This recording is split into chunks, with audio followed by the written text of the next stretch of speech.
It's your girl Leah T. Porter, and I'm coming to you with another video. Super excited about this one. It's a vlog style video. I'm taking you on the road with me to a very special conference that I'm going to this weekend. Can anybody guess? Guess the conference? Guess.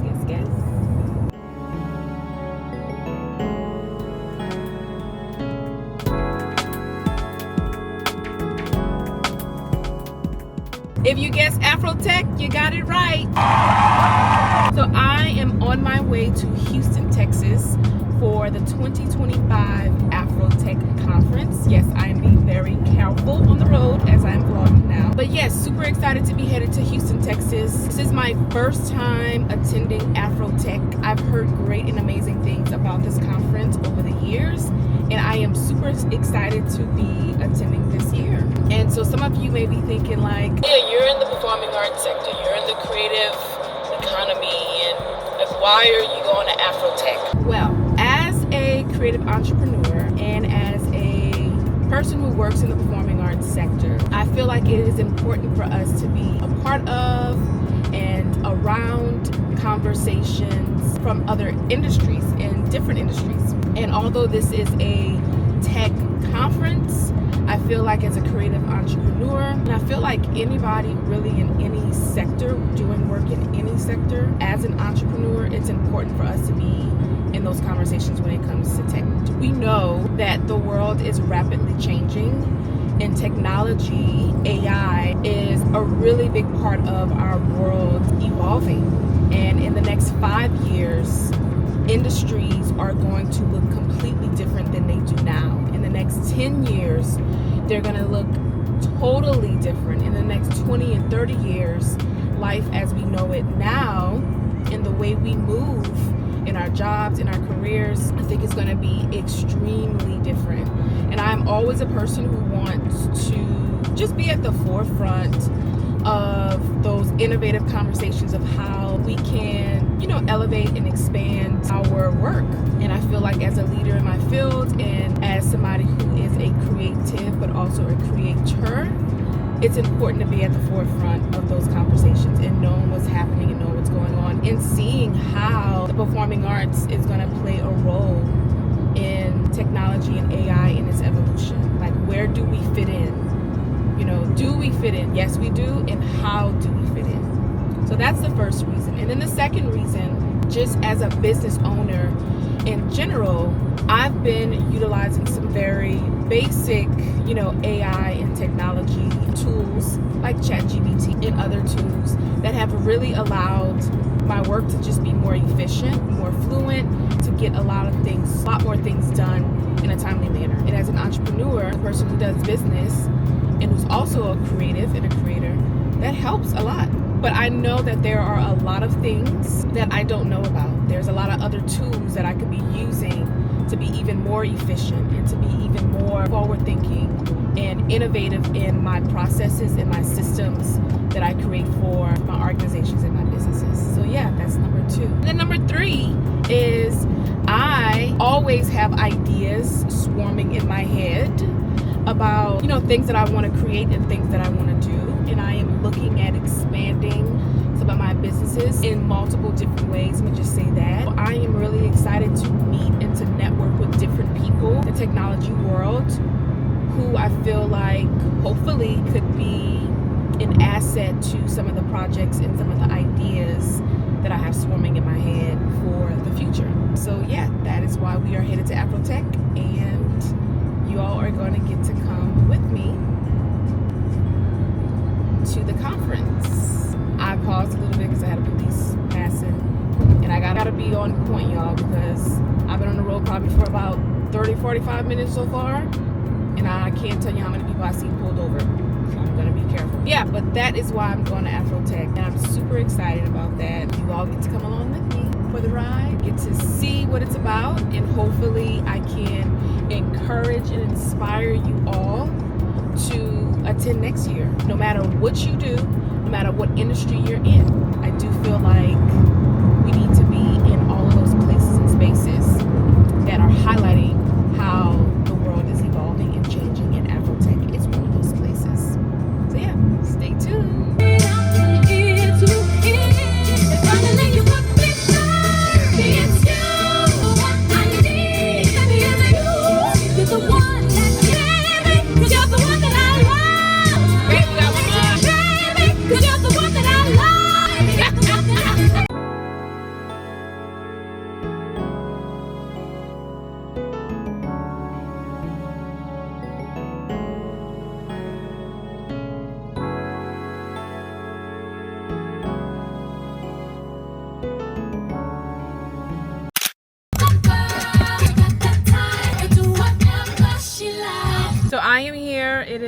Tuesday, first day of AfroTech for me. Yay!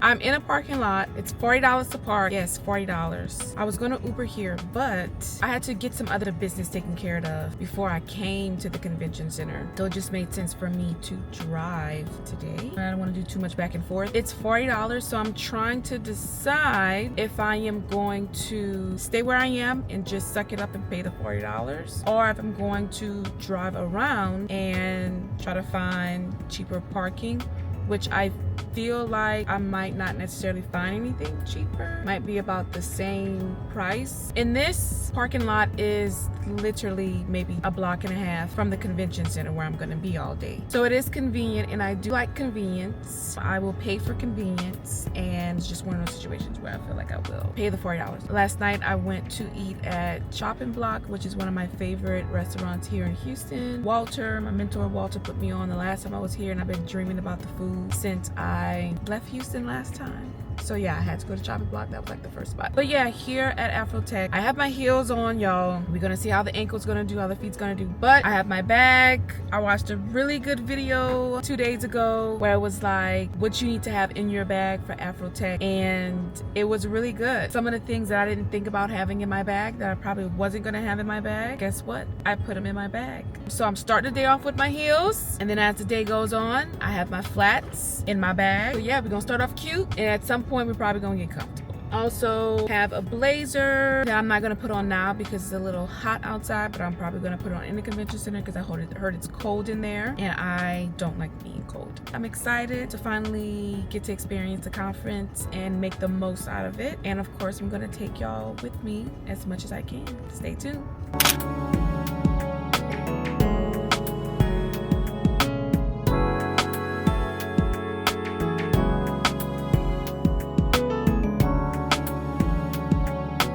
Just scan it on here. Yes, ma'am. Let's see your QR code. Awesome. Can I get your ID? Yes. No. Thank you, Miss Porter. Thank you. All right. So, Miss Porter, I'm going to give you 3 items. Okay. It's going to be your badge, your lanyard, and your wristband. You need all 3 items to get into the conference on a daily basis. If you use any of these items, it will be a $50 replacement fee for each of them. Okay. Enjoy. Thank you. Thank you. You can take 4 down here. Thank you, Miss Dunn. I'm going to give you 3 items. Got the bag. We're gonna have a seat, figure out what we're gonna do next. This is so exciting because we already have a lot of Canva users in the room. If you're new to this room, I'm your host, Stacey Ike. I'm a TV host, journalist, podcast host. I have a podcast called Human to Human, and I am deeply passionate about connecting the human experience, connecting interpersonal relationships, including the relationship we have with ourselves. And Canva has been a big part of my life, actually, a big part of pitching and designing and illustrating my vision, right? So I hope that this is extremely helpful for everybody in the room. Who uses Canva?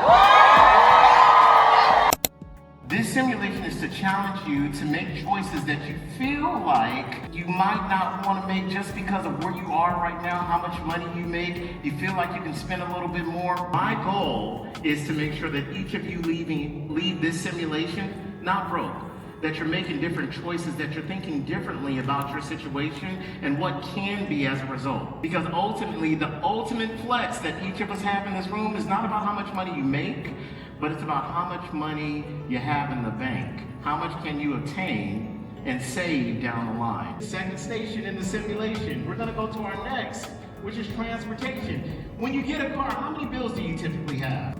A lot. 3? 4? Yep. We have the car note, and most folks think that that's just the only expense. They always forget about gas.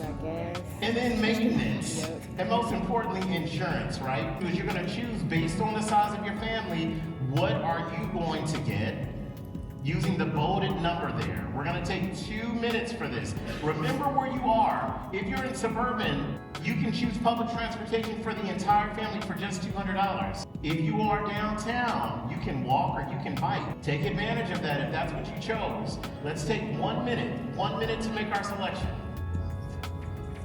Let me have one volunteer to talk about what you chose. Give us the layout. Who are you? How much money do you make? So I am a photographer. I'm single. I don't have any children, and I have only a high school diploma. And so for transportation, I picked public transportation because I did pick housing in a rural area, and I'm left with $675. $675 already. All right, and we got a lot of stations to go. Now, while this may not be your circumstance right now in reality, these are a lot of folks' circumstances out there. And so we do want to take into consideration and take heed what some of these folks are saying, because it could be you. All right, let's go to our next slide, y'all. We are on clothing. So now it's not just about us, it's about our entire family. And so you're going to choose not only for yourself and your partner, but for your kids as well. This is going to take a little bit of math. What I hate seeing though is when the parents get designer and then they get their kids thrift store. So I want you all to think seriously about this. See a lot of discount stores here, and I'm looking at some of these shoes. Y'all don't shop at no discount stores.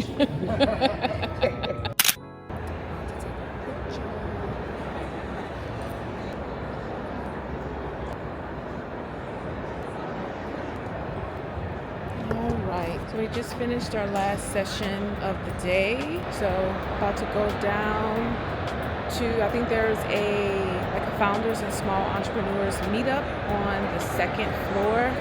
So I'm about to go see if that's still happening, just to see what's going on, see if I can meet some people. But it was a good day today, really good day. I had a good time, lots of information overload. My God, my notebook is full. But that's good. That means I have a lot of information to go over when I get back home. I am officially wrapping up day one here at AfroTech. Day one has already blew my mind. I got here later today. I got here probably around maybe 12 o'clock, and now it's going on 7 p.m. So I've been here for quite a time. And did just a lot of different sessions on different things, on finances, on, my God, so much. So day one was really, really good. Super excited to be here. Slightly overwhelmed a little bit at the beginning of the day, because like I said, it's so much information. And I'm a person, I like to take notes whenever I am like at a conference or in a class or anything of that nature. So yeah, look at how pretty this is. Beautiful. It was raining earlier. Little skyline here downtown. Hi. Hey. How you doing? Y'all say AfroTech. AfroTech. Yeah, and everybody here is so nice. I don't even know who that is. Random people, but everybody's nice. But it was raining earlier, but it's a really nice evening. So we have the AfroTech sign here. I'm gonna try to take some pictures really quick, and then I'm gonna be on my way. Oh, it's pretty. I love this camera. Oh, really? It looks really But I was talking. I hope the video doesn't like. It's okay. I was like, I love this camera.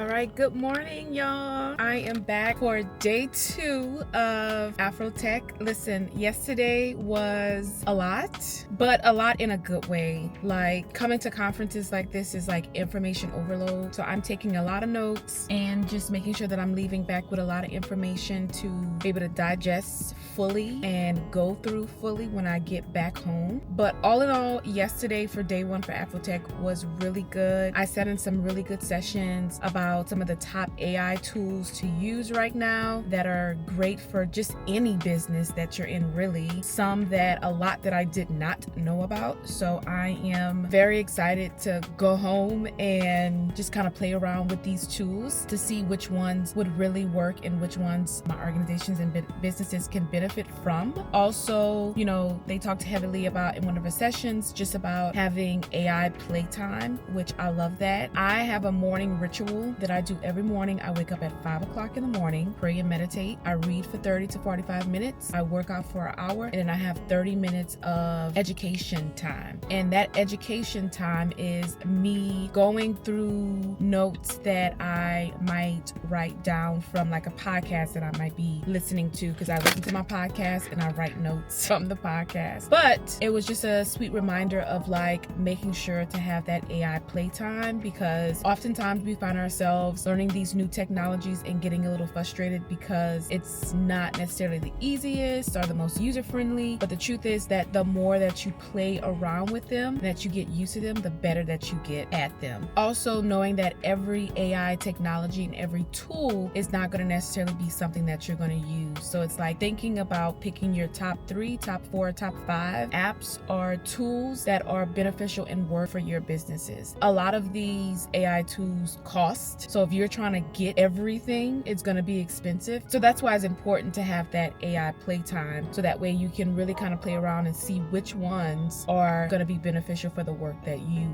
do. I also went to a session on finance, which was just about finances just in general, like from a technology standpoint, but we did a simulation where each person was given a different individual, a different take-home income, and then we had these different 13 categories that we had to spend money in. And so it just made you look at like your personal finances, your business finances in a more real and different way. And we just talked about the importance of making it work in today's world and just how to be better at your finances personally and professionally. So I'm really excited about day 2. That was just 2 of them I went to. I went to other ones yesterday, but I'm really excited about today, this first session, which that's another thing. The lines here, because the top AI tools, I almost didn't get into that one. Stood in line for 30 minutes. Once I got to the door, literally, I got to the door to get in. They were like, oh, we're full at capacity. I was like, what the hell? I stood in line for 30 minutes just for y'all to say it's at capacity. But then they allowed 10 more people to go in. So I was able to get in, but the people behind me, which they had buku people, were not able to get in. So there's a session with Jendea, I think I'm saying his name right. He's an artist that talks about creativity and technology and where does creativity and things in the entertainment world fit into that conversation, which I really want to get into that one because of course I'm a creative. I'm in the performing arts space, entertainment space, and so that is going to be a good session. Also, Stacey Abrams is here today and so many other different people. Today is going to be a really jam-packed day. It is 9:12 and I need to leave because the Jendea session starts in 15 minutes and I know people are probably already in line. Yeah, today's going to be a jam-packed day. I'm here early. Yesterday I got here about 12:30, about 12 o'clock, 12:30. Today I'm here at 9 o'clock in the morning. I'm going to be here all day. It's going to be a long day. I have my snacks and I am ready. There's also a Divine 9 meetup today that I've seen in the schedule. Come on, Deltas. I'm going to meet my Delta sisters today. So yeah, so stay tuned.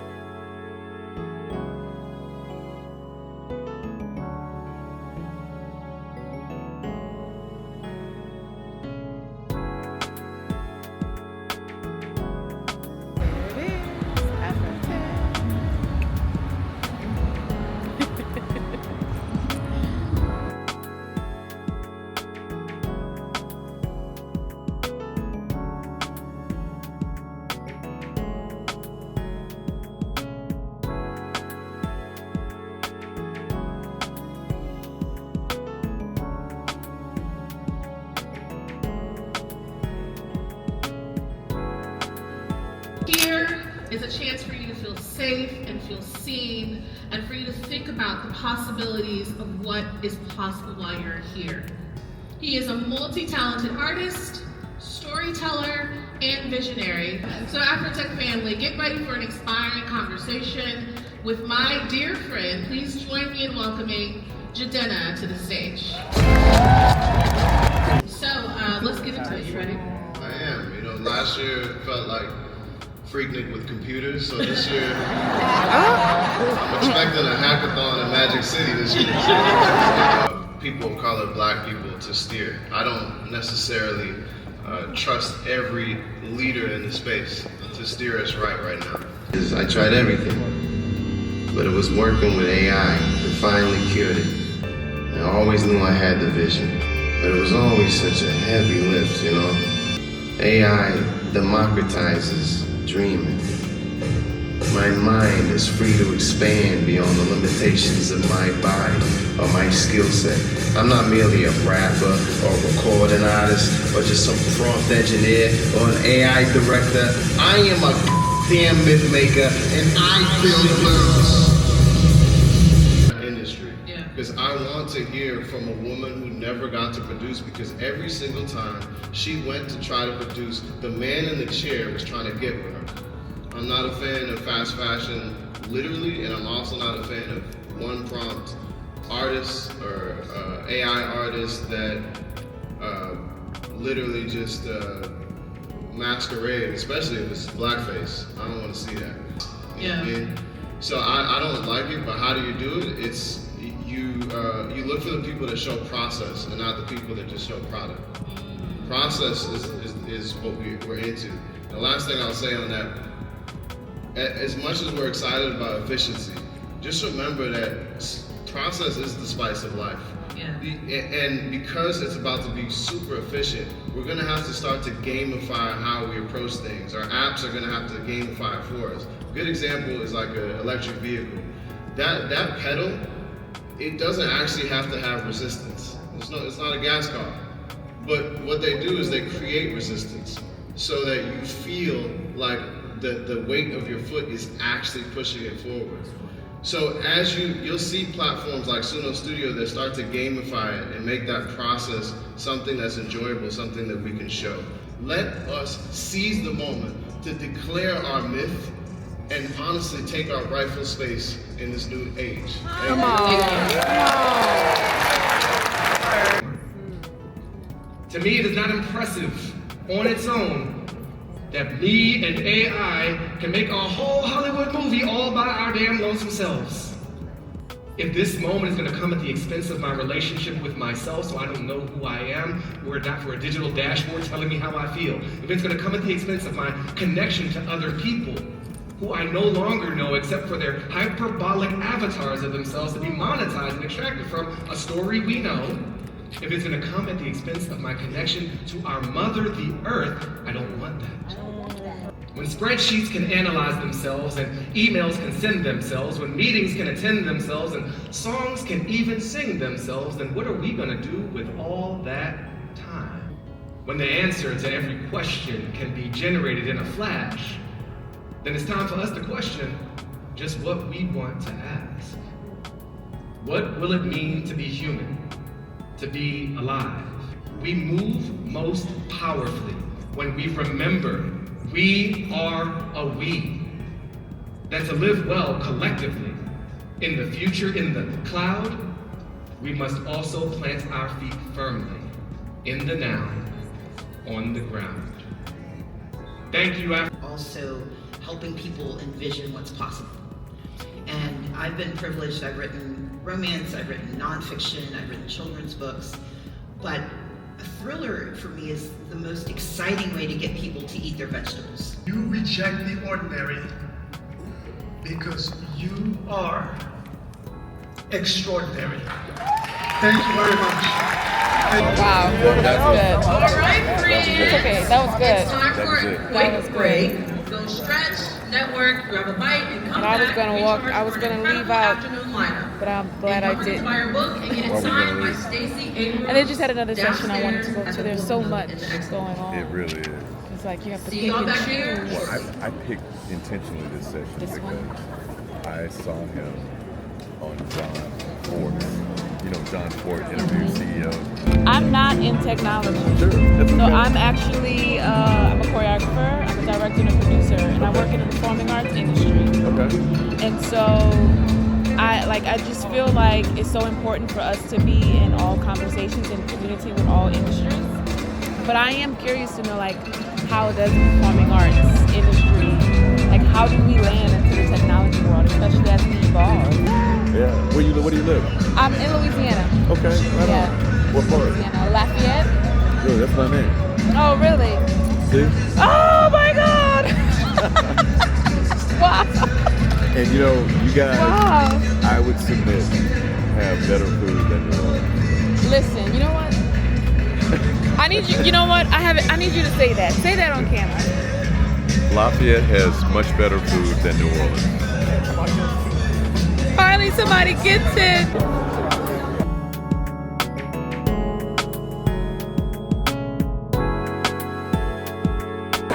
So much. Yeah, at A to B, they were coming out next year with our first consumer classes.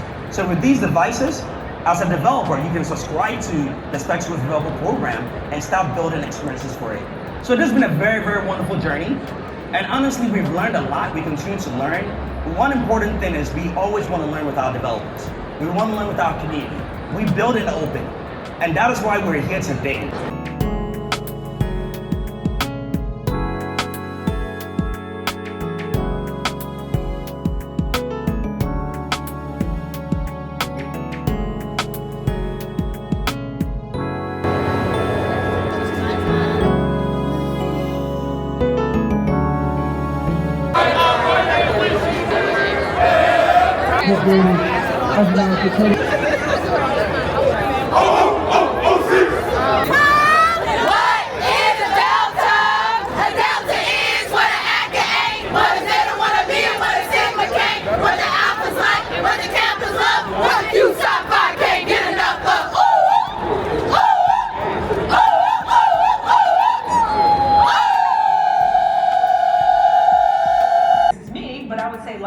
Here is a person, 46, lives here, doesn't smoke, blah, blah, blah, blah, blah, blah. What insurances should this person have? This, something else to consider is as you're protecting your assets, estate planning. So a lot of people say, I don't have an estate. I feel you. But you do. You have bank accounts, maybe your job has some sort of life insurance policy. The mentor is in alignment with the founder's mission.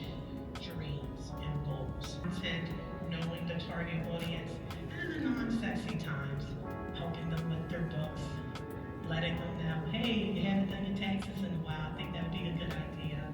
But really helping them be the founders and the entrepreneurs I know they can be. She held for 13 years. Her 30-plus year tenure at BET also included a role as general counsel and COO as she championed original programming and amplified Black culture globally. She is also the founder of Leading Women Defined and co-founder of Deborah Lee.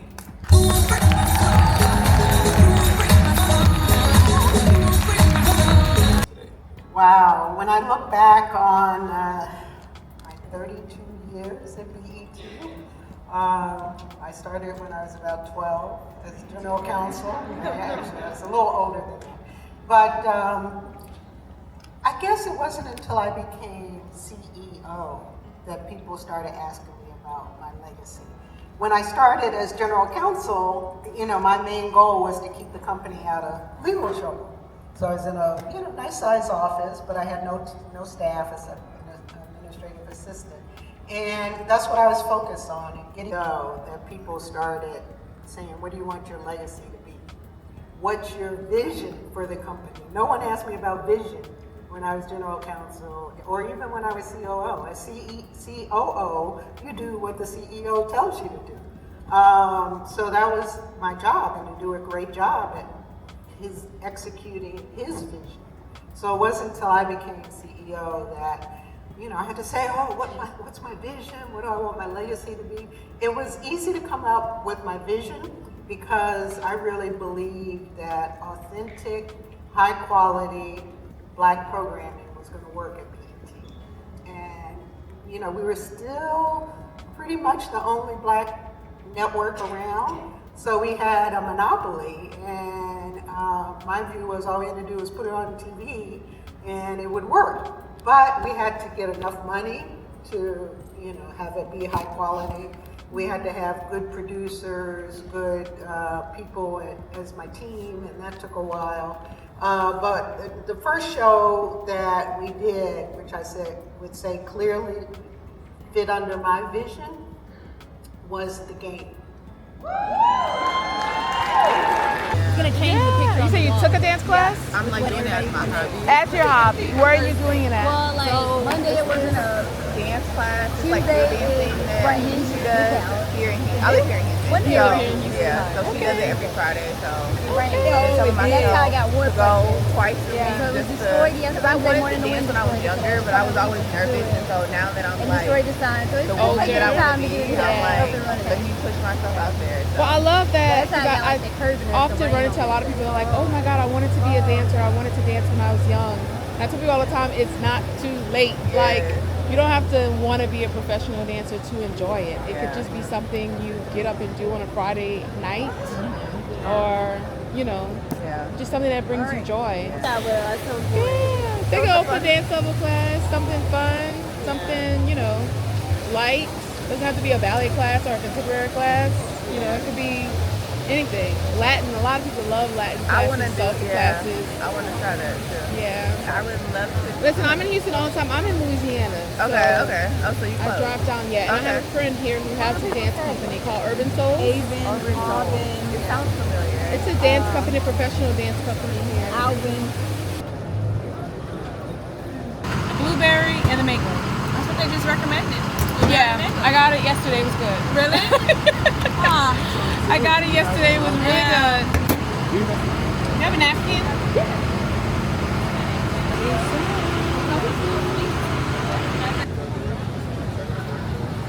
Line for the AfroTech sign is long today.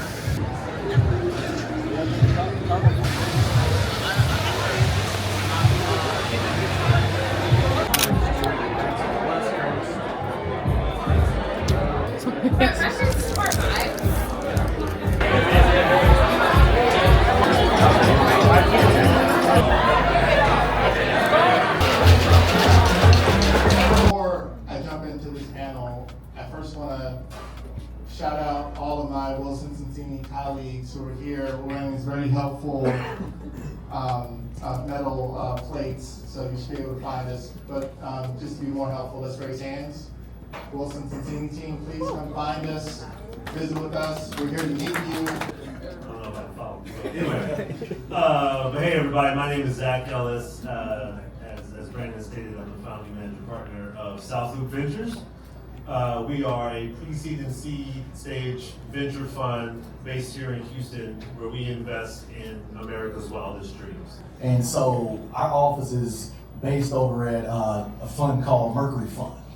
That's one of the most successful, most accomplished venture capital funds in the country.